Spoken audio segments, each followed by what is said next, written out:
surat ke-70 ayat surat ke-70. Kita mulai dari ayat ke-19. Sebab ayat ini yang kita pilih untuk dikaji malam ini Bapak Ibu.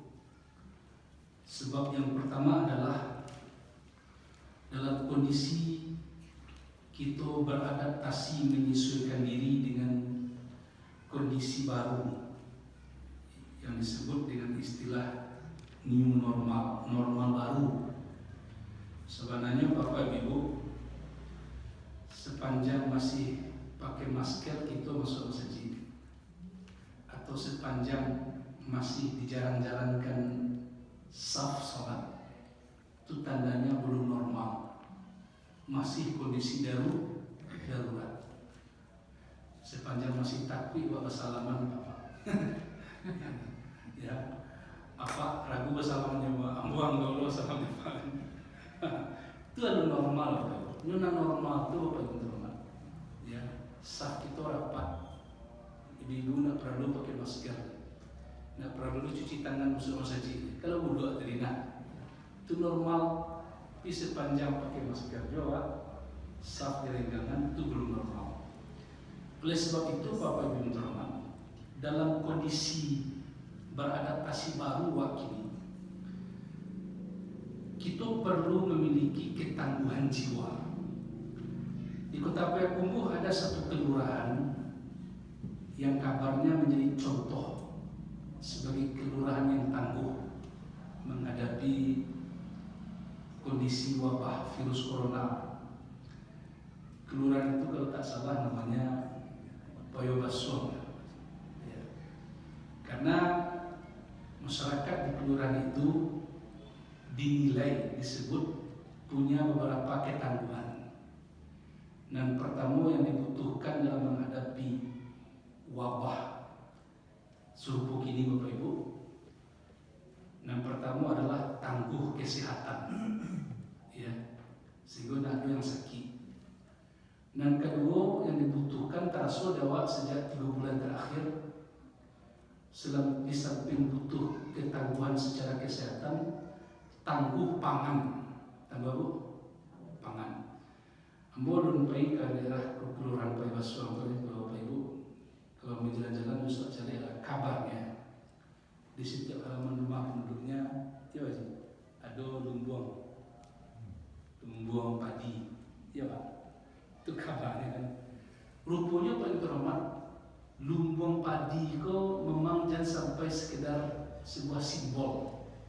Kalau di balik kaliki dia adalah lumbung, bila simbol saja Pak, padi tidak ada simbol, karena dia dijadikan desa adat. Butuh terasa di kita selama tangguh pangan. Orang yang ada padi di rumah, bak kapuk kalau dicanduk kami di sangka, duk kapuk di rumah situ padi. Itu lalu ambo sakit-sakit dulu ya, sampai nenek ambo punya kapuk pulang padi simpan situ ya. Orang yang punya persiapan pangan, apalagi Bapak Terhormat yang bikin cuma sambal, apalagi punya tabe ikan ada, pucuk ubi ada, balado ada, bareh ada dulu ya, padi ada lagi tumbuh. Jadi ini nak panjang loh masalah pangan. Dan agak heboh patah Bapak Ibu kan pintu iko untuk akan dimakan. Kalau tidak keluar pagi, tidak ada yang akan dimakan sore. Dan kedua namanya tangguh pangan. Tangguh yang pertama apa? Tangguh kesehatan. Yang kedua tangguh pangan. Dan ketiga Bapak Ibu yang dibutuhkan dan masyarakat di situ dijadikan contoh kelurahan Payabason itu tangguh sosial. Apa itu tangguh sosial? Masyarakatnya tangguh saling tolong menolong, saling bantu membantu. Orang terkait kerabat erat, ya, itu tangguh sosial itu. Dipastikan di kelurahan itu tak ada orang yang tidak makan. Kalau ada yang kesulitan, langsung saling mengulurkan tangan. Itu namanya tangguh sosial. Dan sampai tangguh informasi, itu perlu Pak. Tangguh informasi itu apa ya Bapak Terhormat? Awak batu-batu mendapatkan informasi yang batua, yang benar, yang valid bahasa orang ini. Bah cara mengantisipasi virus kok, bah menghindarinya. Ya, benar-benar kita dapat informasi dari ahli yang teruji. Aduh, kawan menyebut minyak angin gue bisa untuk ubek corona. Aduh, minyak kayu putih, apa pangan minyak kayu putih tu, ayo langsung makan. Siang ician, yo ada orang yang sakit itu dia makan. Siang orang tu lah diuji di labor, ya. Bawang putih bisa untuk ubek corona. Untuk menjaga ketahanan tubuh mungkin bisa, tapi untuk memastikan itu obatnya harus diuji dulu, betul Pak. Karena itu butuh dengan tangguh informasi. Jangan informasi tidak jadi, betul Pak. Ya, serupa contoh anak coba ya orang laiboh tengah malam. Aduh tabik tabaka ini dalam baimbe, toa dalam cari lembe, kamaka tabik tabaka, duduk elok, danga elok, tabik tabaka, ia lo tabik tabaka. Itu tidak tangguh informasi Pak. Adonan kalimo penterma. Jadi kelurahan Pebasuan itu kabarnya akan dikunjungi oleh Pak jabat kita kan, ya, untuk dijadikan contoh kelurahan percontohan karena bisa menunjukkan ampek tangguh tadi, tangguh kesehatan, tangguh pangan, tangguh sosial, tangguh informasi. Tapi Bapak Ibu, ada lagi ketangguhan yang tak boleh kita abaikan. Dan itu ya galeh kita, kerajaan kita, makasih galeh risiko ke bidang kita. Tangguh apa ya? Tangguh jiwa. Sebab walaupun orang tangguh kesehatan ya secara jasad bisa membentengi diri dari penyakit, tangguh secara pangan, memberi makan cukup, tangguh secara sosial, belum sana banyak, tangguh secara informasi, banyak informasi bisa dicari Pak. Tapi kalau jiwa tidak tangguh, orang bisa kemudian hancur dalam menjalani hidup. Nah, oleh sebab itu, di samping 4 tangguh tadi ditambah dengan 1 tangguh lagi, yaitu tangguh jiwa. Malam hari ini kita hendak membicarakan tangguh jiwa itu. Mari Bapak Ibu kita buka surah Al-Ma'arij, surat ke-70, surat ke-70. Kita awali dari ayat ke-19. Ayat ini sudah sangat masyhur, sangat populer, banyak dikaji oleh para ulama dai kita dan buya-buya kita. Kita buka Bapak Ibu. A'udzu billahi minasyaitonir rajim. Bismillahirrahmanirrahim. Innal insana khuliqa halu'a idza massahu syarru jazu'a wa idza massahu khairu manu'a. 3 ayat pembuka surah Al-Ma'arij, surat ke-70 ayat 19 pangkalnya. Innal insana khuliqa halu'a. Innal insan, sesungguhnya manusia itu, kata Allah Subhanahu wa ta'ala, khuliqa halu'a, dijadikan, diciptakan oleh Allah halu'a.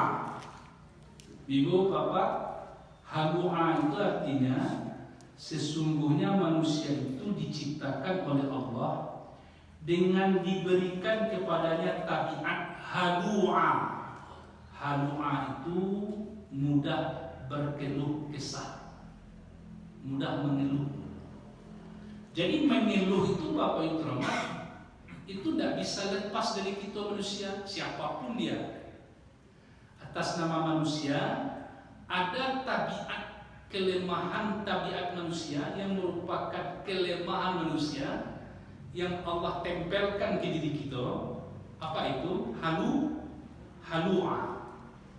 Halu'a itu berkeluh kesah.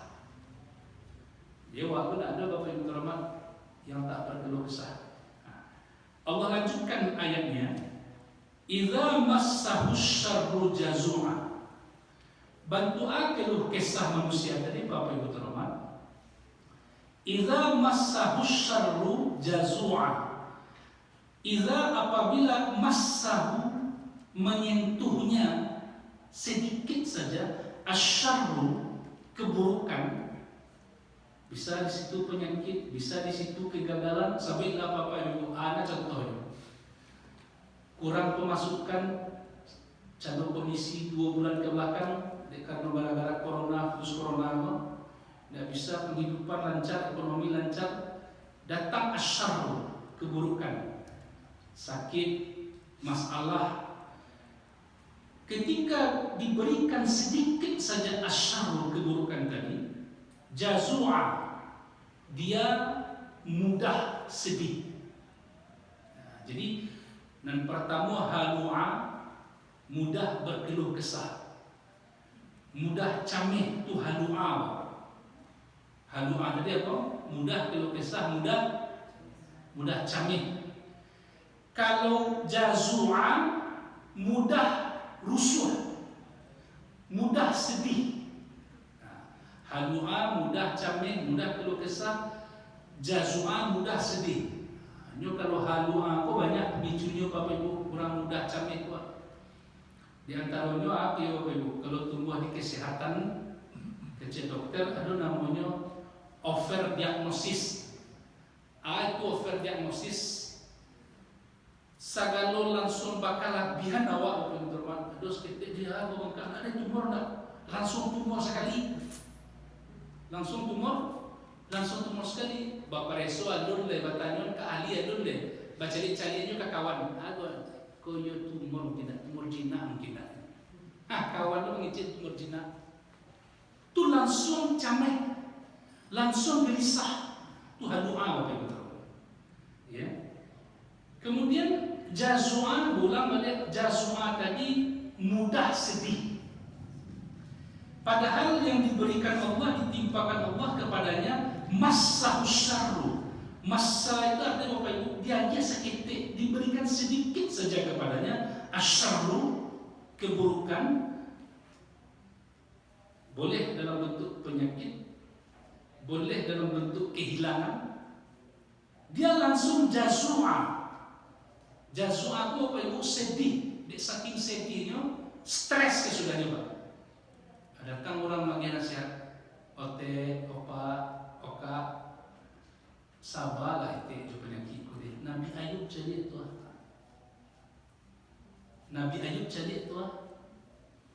Ya, tinggal hatinya saja lain nak dimakan oleh. Sehingga Nabi Ayub memohon pada Allah, ya Allah, jangan izinkan ulat itu memakan hatiku. Lidah habis. Sehingga beliau itu ditandu ke dalam gua. Di gua itu lalu ditinggalkan, dirawat oleh istrinya. Ya Allah, jangan izinkan ulat memakan hatiku. Kalau hatiku itu dimakan lagi oleh ulat, dengan apa aku berzikir denganmu? Datang orang tu mencari awak oleh sabarlah sikit dulu ya. Nabi Nuh jadi, Nabi Ayub jadi itu. Itu kan Nabi, dia tak Nabi itu. Ya Nabi itu kan manusia. Untuk kita contoh, dia manusia, dia punya rasa sedih. Tapi nanti kenapa dia bisa sabar? Sifat tabiat yang kedua manusia itu apa? Jazua. Dan ketiga, wa idza massahul khairu manu'a. Apabila Allah berikan sedikit saja kebaikan kepadanya, sukseskah, bertambahkah iti, berkembang biak harta, baru seketik manu'a, langsung pilih, mudah kikir. Jadi 3 Bapak. Ulang melihat. Ada 3 tabiat yang menjadi tabiat buruk manusia. Yang pertama, halu'a, mudah berkeluh kesah. Ya, mudah keluh kesah. Kadang paling terhormat, ya, nak mau diajar. Ada seorang jemaah kadang-kadang berkonsultasi, aku baca Ustaz, baca anak aku kuliah semester sekian dulu dia tamik deh. Hanya bahannya ini lah sedang menyusun, Ustaz sedang menyusun, itu bahannya iya ada nilai. Tu Itu tidak kerajuan Pak. Salah saja karena tugas apa berdoa, dia dorongan. Kau sibuk lu orang tua bikin skripsi anak, kenapa benar kuliah? Ini urusannya dosennya, ini urusannya seorang, ya, kecil orang ibu tidak sadar dipikir, itu tawa cie sadar dipikir. Tuhan doa mudah berkeluh kesah. Kau anak kau payah anak kali dapat beasiswa anak pak lagi pun keluar Ustaz. Apa mudah berkeluh kesah?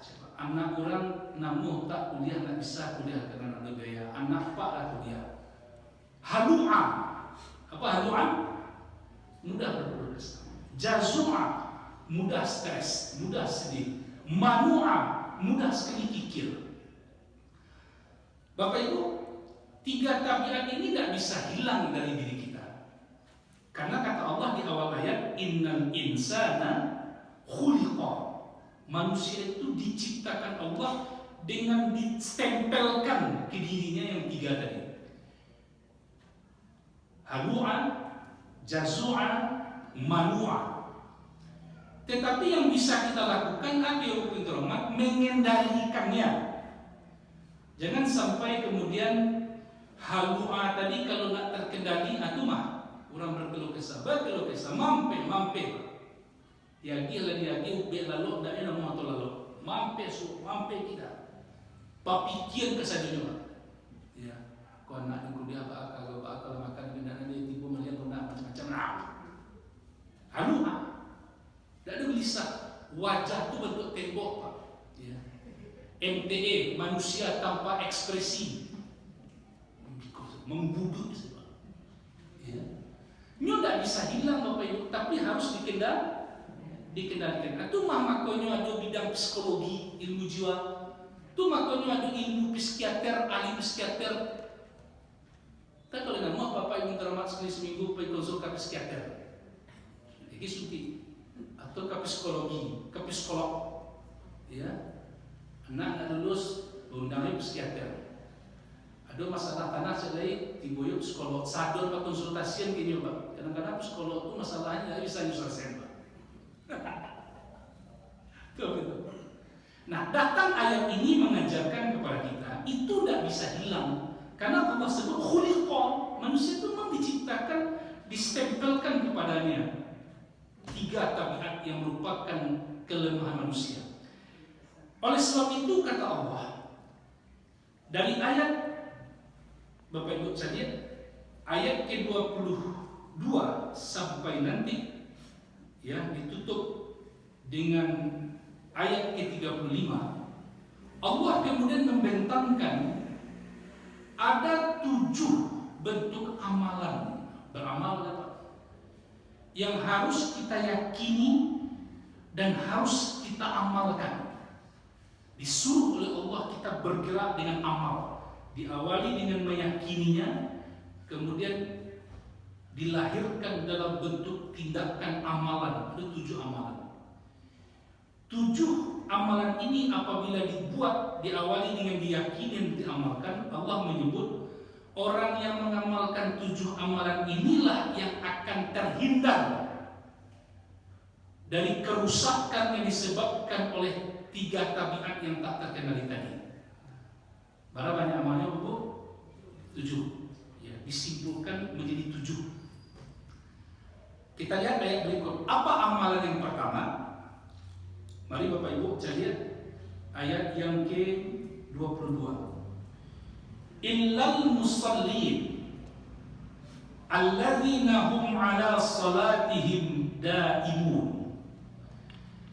Yang akan terhindar dari kerusakan 3 bentuk tabiat buruk manusia tadi adalah yang pertama, orang-orang yang sholat. Karena itu Bapak Ibu terhormat, amalan yang pertama adalah sholat. Disitulah kita dilatih oleh Allah, diajar oleh Allah, dididik oleh Allah untuk kenal Allah, untuk menghambakan diri kepadanya, untuk minta tolong kepadanya. Sebab ada Allah untuk sujud kepadanya, salat. Tapi sholat yang seperti apa yang bisa akhirnya membebaskan kita dari 3 keburukan tabiat manusia tadi? 2 kali Allah menyebut sholat, di awal C, di akhir C. Nanti sholat yang seperti apa? Yang pertama, alladzina hum ala salatihim daimun. Orang-orang yang melakukan sholat daimun, terus menerus. Barantinya sembahyang, Pak, barantinya sholat 2 saja. Yang pertama gilo, yang kedua mati. Itu sudah keadaan. Di luar keadaan ini, tidak ada cerita untuk tak sholat. Pingsan gitu, Pak, lalu sadar siuman, masuk fikih, kecelakaan, ya, dulu Pak, sebulan tidak sadar diri, atau pingsan.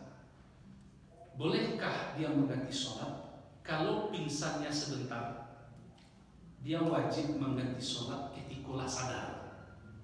Nah, Bapak Ibu, bila batas sebentar itu paling lama 3 hari, paling lama 3 hari. Tapi kalau lah lewat 3 hari, sampai hari lah 7 hari lah sebulan tidak sadar, pingsan, lalu siuman, ya, maka dia tidak lagi diberikan kewajiban mengganti sholat yang tinggal tadi.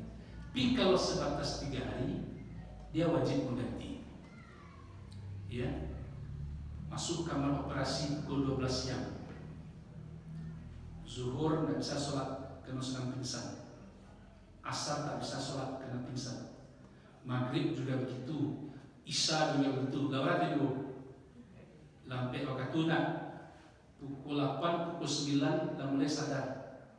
9 jam 10 malam setengah sabalik dah mulai balik ingatan.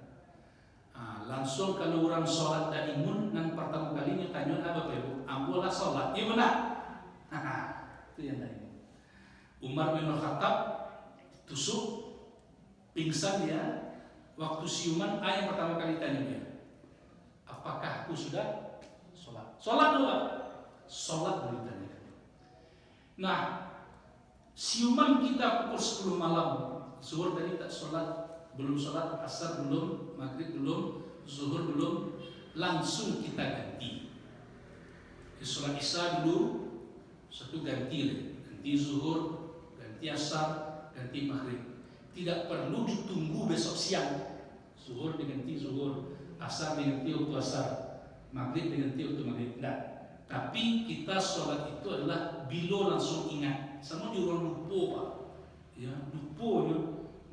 Nak takana dan tadi sholat zuhur. Kecilnya di waktu jam 5 sore langsung diganti sholat zuhur. Jangan ditunggu dulu zuhur bisa. Dicabai Allah mau besok siang buku malam itu tidak sembarangan daripada sholat kita. Langsung. Tidak ada celah untuk tidak sholat. Sampai dalam kondisi perang sangat darurat pun tetap sholat. Allah tunjuk ajarkan bagaimana cara sholat dalam keadaan perang. Sampai nanti Bapak Ibu tidak bisa lagi sholat 4 rakaat karena kondisi sangat darurat, perang berkecamuk. Sebutlah apa contoh yang sangat darurat, yang jasad kita, fisik kita tidak bisa melakukan sholat 4 rakaat, 2 rakaat saja. Itu dalam fikih. Tidak bisa 2 rakaat. Misalnya dalam kondisi perang darurat, Bapak Ibu terhormat, 2 pun tidak bisa, 1 rakaat saja. Tidak bisa sholat senang duduk, tidak bisa senang berbaring, tidak bisa dalam keadaan apa saja sholat. Sampai puncaknya nanti adalah gerak hati sepanjang pikiran akal masih ada.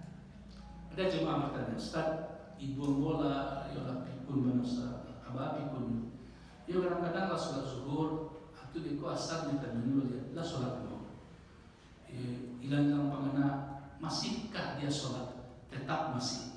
Tugas kita mengingatkan mak tadi Rasulullah lama, mak salama. Lama amuduan mak di, bagi mampuan mak sholat. Ya semuanya sama dari sholat mak semuanya mak. Dunia ni Pak. Anak cuy yang di mana mak dunia. Lalu lupa ni Pak. Mama lupa lagi mak. Lupa aja dunia. Tapi kalaulah pada akhirnya akal itu sudah hilang total, nggak boleh, maka dalam kondisi itu dia sudah bebas dari kewajiban. Jadi tidak ada celah Bapak Ibu untuk tidak sholat. Coba bayangkan Bahkan nak mudah orang stres, bahkan nak mudah orang bunuh diri, bahkan nak mudah muncul masalah-masalah kecil pada akhirnya membuat orang gelisah. Pertanyaan pertama dipertanyakan, sholatnya bagaimana? Sehingga Allah menyebut sholat 2 kali dalam ayat ini. Dan pertama yang terhormat disebut oleh Allah, walladzina hum 'ala salatihim daimun. Dia melakukan sholat terus menerus. Dan kedua, Bapak Ibu jadi ayat ke-34, kolah penutup ayat, walladzina hum 'ala salatihim yuhafizun. Ayat yang 34 jadi Bapak Ibu, orang-orang yang dalam sholat yang mereka lakukan yuhafizun. Yuhafizun itu artinya orang-orang yang menjaga sholatnya. Sejak dulu dijaga sholat tadi, pertama sejak menjaga waktunya dijaga. Ya, jam maghrib ini kalau balik kalender, nampak dulu itu kalender tu, anak perlu kalau beli kalender. Jam nah lain-lain itu antu berlalu itu capek lah Pak. Ya, kalau ada gambar caleg jadi ibu, kalau nak ada gambar, nak ada waktu sholat, gulung sholat waktu sholat. Ya, nah itu foto gantung foto orang nak kenal apa nak. Ya, nah perlu dewa di kalender itu tanggalnya cek. Ya, kalau di kali tanggal merah perlu senang. Barangkali libur bulan ini. Waktu sholat, waktu sholat menjaga waktunya. Yang kedua apa yang kita jaga Bapak Ibu? Kita jaga wudhu, berwudhu yang benar. Karena al-wudhu miftahus sholat. Wudhu itu kunci sholat. Menyempurnakan syaratnya, menyempurnakan cara berwudhu, mulai dari syariatnya sampai hakikatnya. Kita basuh wajah kita, sembari di hati kita memohon pada Allah, ya Allah, ampuni dosa-dosa yang diperbuat oleh wajahku ini. Itu hati itu Pak. Agar jangan kemudian kita sekedar membasuh secara jasad. Sebab rahasianya kenapa ketika membasuh tangan dari ujung jari sampai nanti ke siku kita, kemudian diturunkan lagi ke bawah. Sebab di situ ada makna Bapak Ibu, Allah insya Allah menggugurkan dosa-dosa kita. Kalau memang sekedar membersihkan, bahkan nak masuk tabik sobat, kan dah jadi. Ya. Tetapi kenapa anggota wudhu itu khusus? Ya, bahkan aku tidak dicuci paling, bahkan aku punggung tidak perlu dibasuh. Sebab anggota-anggota wudhu yang kita basuh itu itulah yang memproduksi dosa paling banyak. Sebutlah mulai wajah, kau boleh bayar ya, mata, telinga, tangan, kaki kita, pikiran kita, kepala kita. Dan itu dibasuh 5 kali sehari semalam. Tidak sekedar membasuh secara jasad, tapi di situ diajarkan kita batiniahnya, bahwa kita senantiasa diingatkan oleh Allah agar senantiasa bersih pikiran kita, wajah kita, mata kita, pikiran kita, telinga kita, tangan kita, kaki kita. Itu orang yang yuhafizun. Jadi kalau orang tak mau merusak harga diri orang dengan ucapan kotor, itu tanda dia menjaga sholat. Yang dijaganya adalah wudhunya dijaga. Wudhu dijaga adalah menjaga hakikat wudhu tadi. Tapi tadilah basuh muka, bapak kumah lu batu balik. Tapi tadilah basuh tangan, tapi tadilah basuh kaki, tadilah basuh ya, lagi sapu kepala. Aku sangku sudah banyak pikiran-pikiran kotor. Itu menunjukkan kalau sekedar orang membasuh secara jasad. Yuhafizun, sampai nanti kemudian Bapak Ibu kita menjaga sholat itu sendiri, rukunnya, perjuangan kita Bapak Ibu. Sebab dalam perjuangan sholat itu kan macam-macam perjuangan Bapak. Yumiko Bapak Ibu, kata ulama, semakin berat perjuangan awak dalam sholat, melawan pikiran-pikiran yang melintas itu semakin bertambah pahala kita. Dengan syarat kita lawan. Ndak lo kita dibawa lehernya Pak, nami lili mama. Apalagi membaca surat kuliah Al-Kafirun, ndak sudah ya Pak. Dia kan pikiran kau lama-lama ya. Termasuk yuhafizun itu adalah menjaga rukun tadi, menjaga syaratnya. Pada akhirnya menjaga sholat itu adalah menjaga perbuatan kita di luar sholat. Makanya Bapak Ibu coba buka di Bapak Ibu surah An-Nisa. Ya, surat An-Nisa surat 6 ayat 103. Cari dari Bapak Ibu. Apa yang disebutkan oleh Allah dalam ayat itu untuk kita yang sholat. Kau menjaga sholat kawan? Sholat itu intinya apa? Intinya kata Allah, lidzikri, mengingatku. Dengan gerakan-gerakan, dengan bahasa hati, ikhlas, bahasa lisan, jadi yang dibaca, bahasa tubuh, gerakan.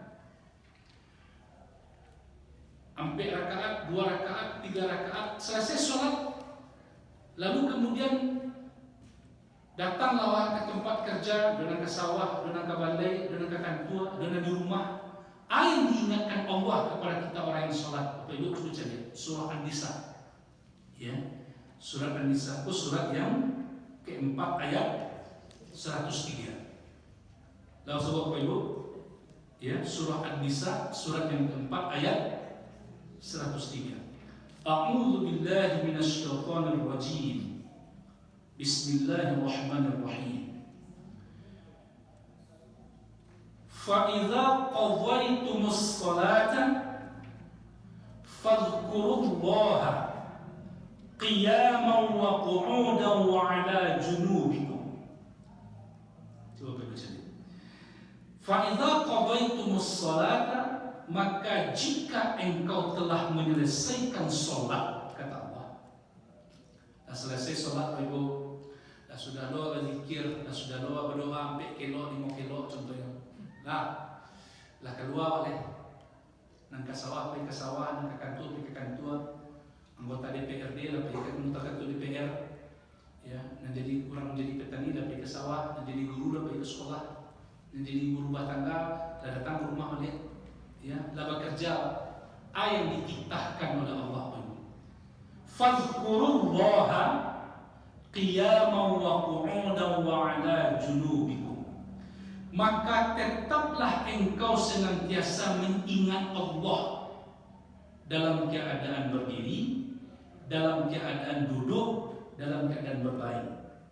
Tapi Ibu, kau yang disebut dengan orang yang menjaga sholat, bana-bananya jago sholat nih Bapak Ibu, tetap sholat dia, di sawah tetap sholat, sedang duduk tetap sholat. Amakna tetap sholat, tetap dia bawa inti sholat itu. Apa inti sholat? Zikrullah. Dalam keadaan tagak, dalam keadaan duduk, dalam keadaan berbaring. Kalau itu dilakukan orang Bapak yang terhormat, sedang keadaan duduk, mata-ota orang saudara rumah. Ya, lika mungkin otanya ota buruk. Mungkin Ibu. Lika mungkin otanya ota membongkar aib orang lain. Tak mungkin Pak. Kadang-kadang balik lagi astagfirullah, ini kan ikut Pak ini kita ikai bunjang, tapi astagfirullah kita mau sekali deh. Jadi ada istighfar itu yang perlu diistighfar Pak. Tapi kalau benar-benar zikir Pak, astagfirullah. Orang datang untuk membongkar aib orang lain kawan, wah keloan Pak, wah keloan. Tahti itu nanti urusan orang lawan, ada bisa awak saya masalah orang kaya. Di keloan cerita Pak, indahnya nama. Tukar alih tempat duduk, tukar pembicaraan, atau kalau tidak juga kata Allah, pindah tempat dudukmu. Itu fazkurullah. Jadi rusaknya hidup orang mulai dari rumah tangga, hidup berkaum, hidup berkampung, hidup bermasyarakat dan berbangsa dan bernegara. Pangkal bala rusaknya itu adalah tak zikir. Lika mungkin orang berzikir mamalian Pak. Bismillahirrahmanirrahim. Mungkin Pak, kok lagi acok ini contoh. Lika mungkin orang dari Mosobo Pak, dia bilang Mosobo. Alhamdulillah, ajarakallahu fima a'taita wa fima awaita. Bentuk doa orang menerima zakat. Alhamdulillah ya Allah. Dia datang ke Mosobo tadi langsung sujud syukur Allah Akbar. Mungkin apa Bio? Hah? Mungkin. Atau orang Kamalian Pak, Bismillahirrahmanirrahim. Sehingga kalau ada yang bertanya, Ustaz, aku mendomino Ustaz, dulu bertanya Pak, menggaplek pertanyaannya, lalai nggak Pak? Enggak lalai Ustaz. kami khusus orang-orang Sulawesi minum-minum, ya dikocok oleh anak Bismillahirrahmanirrahim. Ya. Tak ada yang itu minum-minum adalah. Jadi zikir, apa ibu? Anak-anaknya.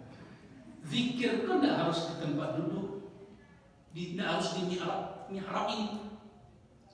Ada orang beradik kakak pak, nanti imam di masjid, bila imam ada, nanti mengalir di pasar. Ke guru aku cerita itu. Kecil adiknya dan kakaknya mengalir di pasar. Dan adiknya sibuk ibadah di masjid. Anak kecil kakaknya, ya, dia beruntung adik dia. Beruntung adik dia.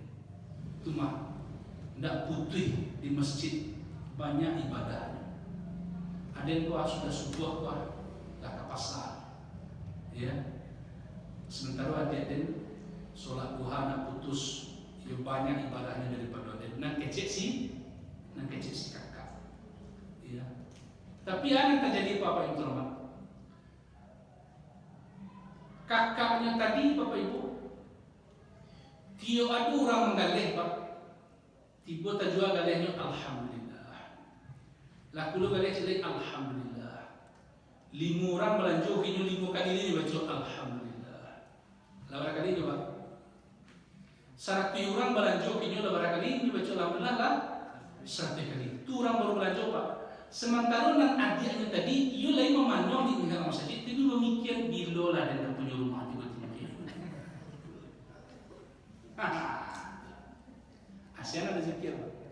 Orang di masjid tadi zikir, tenang di pasar banyak zikir dia. Nah di pasar tadi banyak zikir. Baca surah An-Nisa ayat 103 tadi teman-teman. Ya, selesai sholat kata Allah bertebaran di muka bumi. Sholat yang maksud sholat subuh, bekerja lah, ke sawah lah, ke ladang lah.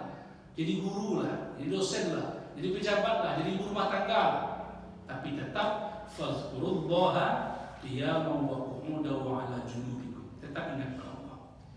Istri di rumah ingat pada Allah. Demi Allah tidak akan mungkin dia mengkhianati suaminya. Istri solehah itu kata Allah adalah wanita yang menjaga dirinya di belakang suaminya. Itu dia. Sehingga amalan yang pertama yang akan menjadikan jiwa kita terbebas dari cengkraman 3 tabiat buruk manusia tadi. Yang pertama apa bu? Solat. Solat yang seperti apa? 2 kali Allah sebut. Dan pertama, solat yang daimun, terus menerus. Ya. Kalau jadi marapulai saja lah, lanjut tinggal solat, itulah kabur gambar. Alamat kabur gambar. Ya, itulah musibah. Yang kedua adalah solat yang dia memelihara solat itu, yuhafizun. Nah, bagaimana bentuk orang memelihara solat? Di antaranya adalah selesai solat, dia bawa solat itu dalam berbagai bentuk kegiatan hidupnya, dalam keadaan berdiri, dalam keadaan duduk, dalam keadaan berbaring. Itu amalan yang pertama. Ada bapak ibu yang akan bertanya tentang perkara ini. Ya, tadi kalau you pingsan, kefikir pak. Bara batasnya wajibnya menghenti sholat kalau harinya berhari 3 hari. Lewat 3 hari, 4 hari, sebulan, lalu dia sadar, lalu siuman, dia tidak lagi mendapatkan kewajiban untuk menghenti sholat tadi. 1. Memang ada setengah ulama berpendapat orang yang pernah meninggalkan sholat dulu waktu balik dulu banyak dengan sholat. Setengah ulama berpendapat ganti sholat itu. Ya. Tapi ada juga setengah ulama berpendapat cukup istighfar kepada Allah SWT karena yang diqadha itu puasa, tidak sholat. Itu perbedaan pendapat. Bayang poin terhormat, ya. Baru umur 50 hanya sholat. Balik usia 20 tahun. Umur 50 baru sholat. Berapa tahun nak sembahyang Pak? Berapa ribu rakaat kan juga sembahyang zuhur. Sembahyangnya kerajaan. Ya, sehingga ada ulama mengatakan mohon saja ampunan kepada Allah. Ya. Tapi kalau sanggup mengganti, sangguplah mengganti. 1. Ya bu. Mengganti sholat itu pintu rahmat. Ya, seperti yang mau katakan tadi, ya tidak mesti kita ya sholat zuhur diganti di waktu zuhur. Bila kita kanan atau ganti sholat. Ya. Mesti ada juga yang berpendapat ya, ketinggalan sholat subuh dulu diganti di waktu subuh.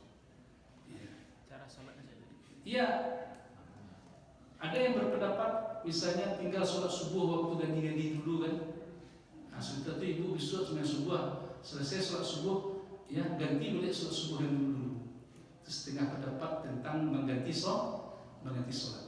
Sebab sholat ini Bapak Ibu terhormat memang amalan yang bisa ditawar-tawar. Ya. Kalau puasa, ya, setengah ulama yang berpendapat kalau ada yang meninggalkan sholat cukup mohon ampun kepada Allah karena dia tak bisa diganti. Ya. Yang bisa diganti di qadha itu adalah puasa. Tidak bisa puasa ya ganti di hari lain. Kalau tidak bisa diganti hari lain, ganti di fidyah. Itu sholat, itu puasa. Kalau sholat tidak bisa. Kalau dulu fidyah sholat, barakah banyak orang berfidyah. Ada fidyah sholat. Ya. Satu. Amalan yang pertama adalah sholat. Dari 7 amalan ini karena waktu kita terbatas, sholat. Yang kedua Bapak Ibu terhormat, kita cukupkan yang kedua ini dulu.